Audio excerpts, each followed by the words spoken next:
Hey, what's going on, guys? Today I want to talk a little about ABS and off-roading. I know a lot of your higher end bikes that are ABS have the option to disengage the ABS for off-roading with the push of a button. And like we've discussed on the forums and in the Facebook groups, a lot of us would like to do that with our KLRs as well. So there's been a lot of posts about guys putting in relays and running switches to the bars and pulling fuses and doing this and that. I have discovered a stupid simple way to put in a switch, and you don't even have to cut the factory wiring. So literally you can plug it right back in and nobody will ever know that you did it if you decide to go back to the stock configuration. So I'm going to share that today. I know I've said before I'm not very good at how-tos, but I'm going to attempt this, so I will do some editing and stopping and starting of this video, so just bear with me, and we'll get through this. Down here, one thing I have discovered, and as you can see I have the battery panel off, and for those that have never done that, simple 4 screws. There's one here, one down here on the outside of your side panel. Then you have 2 screws on the bottom underneath your tail, there and there. Then your battery panel comes right off. I removed my seat too, but really for this job you don't have to. But bolt here, one on the other side, and your seat comes off. So that's where I'm at currently. So what I've discovered, looking at the wiring diagram and metering out some parts, your ABS fuses are right here. You have 2 of those. Those 2 ABS fuses are wired in with one, I think it's a black and red wire. That wire is really all you need to disable to kill the ABS. Some guys are trying to tap in down here. They're trying to get into this loom, figure out where that red and white wire is, or black and white wire. And I have discovered that on the ABS models, it is as simple as coming down to the battery. That wire is right here. That wire, all it does, that second wire off of your main battery disconnect, is simply for the ABS only. It feeds those 2 fuses up top, and I have metered this to confirm it. And if you disconnect this wire or sever this wire, you have disabled your ABS system. Now this wire also has a disconnect right here. I've already loosened up. Yours isn't going to fall out this easy. There's a little pin you push in on that pin underneath, and this wire comes disconnected. Simple as that. Right now, with that wire disconnected, my bike's ABS system is disabled. So here's my plan. As you can see in this wire, it is essentially just a fancy blade terminal. Pull this one back out here, look inside. It's a blade. That's all it is. Male blade and female blade.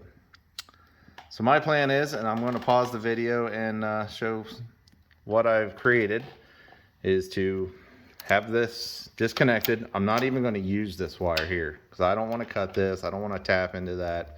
Honestly, I'm not even going to use that wire. I'm going to put a terminal right on the battery, which is where this goes anyway. I'm going to put a fuse here.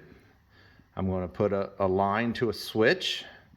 And my plan is, this little side panel right here, I'm going to put a switch right on the front side of it. Take that off. I already have this loosened, that's why it's coming off so easily. As you can see, there's all kinds of room back there. I'm going to put a switch right there on that flat surface. I'm going to purchase a waterproof switch. I'm going to seal it up the best I can. I think this is a good area. You have your starter, you have your, I think this is your, I'm not even sure what that is. Anyway, you have some other electrical items in there that I think will stay fairly clean, but I will seal the switch up the best I can. So really all I need to do is reach down to my left side, flip the switch on, flip the switch off. It's going to be right here. So I'm only going to have, what, 6-8 inches of wire to the switch, and another maybe 7 to 9 back to this terminal. My plan for that terminal is I'm just going to take a female blade adapter, or crimp adapter, whatever you want to call those, crimp connector, there you go, and I'm just going to push it in there. So no cutting of this, no cutting of this, so direct power from the battery to a fuse, just as a precaution. Some people might say a fuse isn't required because you do have fuses up here in the fuse box, but between here and there will be no fuse. So if the switch would get shorted out, get grounded out, I'd like to have a fuse down here by the battery. So direct from the battery, just put a post connector on there, fuse, a little bit of wire, switch, a little bit of wire to this connector, and it'll just be pushed in like a plug and play. Then if I ever would want to remove it, all I would have to do is just unplug this, disconnect that wire from the battery, plug this back in, and we're back in the stock configuration. Worst case is I have a little hole on the front of this little trim piece, which it's facing forward anyway. Get the right orientation. This is how you look at it facing out, so it's facing forward. You wouldn't even see that little hole anyway. So that's the plan. I'm going to pause this and I'll come back to when I have my little thing created. Okay, so here it is. Just like I described, I got a terminal for the battery, which goes to a fuse holder. I have a 30 amp fuse in there because the fuses on the bike are 15 and 10, so 25. I want to make sure I didn't undersize it, so 30. It's more or less just for a short situation, so it doesn't need to blow for the components, just needs to blow in case of a short. That's just a butt connector underneath the heat shrink there that connects the fuse holder to a little piece of wire up here on the switch. So I have this, it's a 35 amp switch I found at O'Reilly's. It says it's waterproof. I'm going to smear some liquid electrical tape on the back here to cover these terminals up. So underneath this I have crimp connectors onto the screw terminals, tighten the screw terminals down, then I slid some heat shrink on top of that to help hold everything in place, keep the screws from backing out. So then the switch out to the other side, and it's just a wire with a female blade connector. And all this black you see on here is, I'm a bit of a heat shrink whore, so this is a heat shrink fitting. That's a little heat shrink on the exposed part of that terminal. This is all heat shrink on top of those terminals. Heat shrink, sealed fuse connector that I bought at O'Reilly's, and more heat shrink. So that is it. It's all mounted up in that little terminal box.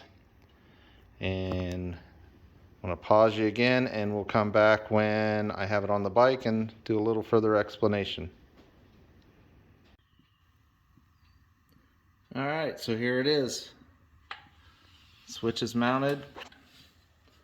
This is that wire that I'm not going to use. So I've got that orange wire going up to the battery terminal, coming down to my little fuse, 30 amp fuse in there. Got her going behind the frame rail here, behind this panel. There's my switch. ABS on, ABS off. And the red wire comes from the switch. Got her just fished in behind this little rubber solenoid protector. Got that female blade connector in there. I did pinch the blade a little tighter just to hold it a little bit snugger in there, but I don't believe it's going to go anywhere. And then this is the ABS, the power for the ABS from the factory. So anything happens, worst case, all I have to do is pop this panel off, plug that back in, and we're back to OEM. The only non-reversible part is that little hole I drilled in for the switch. There's a little bit of tightness back here with that big of a switch as I ran, I think that's the tip over sensor back there. Obviously you don't want it to be bound up any, but I put it high enough. As you can see, unless somebody knew what they were looking at, you're not going to know that thing's there. So it's kind of hidden. You can go down the road, reach down, flip her off. I put a plenty big enough switch on there to reach it with gloves on. So theoretically is you go down the road, you want your ABS off, reach down, that kills the power to the ABS fuses and the module. You should have a ABS light come on the dash, and then it's effectively disabled. And from what I've heard, I haven't done a road test yet, but you don't even have to shut the bike off. Just reach down, flip your power back on, and after you're rolling again, I think the ABS light will go out. I will do a road test. If for some reason anything goes badly, I won't post this video. So if you're watching this video, everything worked as it should. I just got to get this stuff all buttoned back up. I am going to wrap this with some tape because this is powered unfused. So I'm just going to wrap that up. I'm probably just going to tuck it back up in its little holder where it belongs, just to keep it out of harm's way. And like I said, anything happens on the road, my switch fails, my fuse blows, I could either just throw another fuse in it, or I could just unplug the red wire and plug this connector right back in. I did not do anything to change that. A little blade terminal just plugged right into it. If you're curious, this wire here is my that's my tender lead. I'm going to tuck it up, find a place to put it, and that's the fuse for my tender. But other than that, all I gotta do is put the terminal back on, or put the panels back on and the seat back on and go for a test ride. I think I should do it. Oh yeah, one thing I forgot to mention, this is 12 gauge wire. I'm pretty sure that's what this wire is too. It's either 12 or 10. Either way, 12 is still overkill for 30 amp, you know, on such a short run. So it should be fine, but I'm pretty sure the OEM wire and the wire I used is 12 gauge. I've already had the wire in a couple of the crimp terminals, but I probably only got 15 bucks in this. Maybe you'll have 20 if you have to buy, you know, short piece of wire. But that's it. 50, you know, it was like 8 bucks for the switch. I think this little fuse holder was 5 or 6. Bought a box of 10 gauge butt connectors. I already had the heat shrink. I already had the terminal wires, or crimp terminals. I already had the wire. So yeah, 15, 20 bucks, and pretty simple. Reversible, simple, not overly complicated as far as, like, you know, you're protected. So really, right here, this little 3-inch run here is where anything can go wrong. And, you know, I just don't see anything going wrong. So that's it, guys. Hope this helps you out. Any questions, let me know. Obviously, there's other ways to do this. This is the way I chose to do it, mainly because keep it stupid simple. That's kind of my motto. Limit the point of failures, and I like the fact that we could put it right back in stock configuration and nobody would know the better. So, all right, take it easy, guys. Be safe.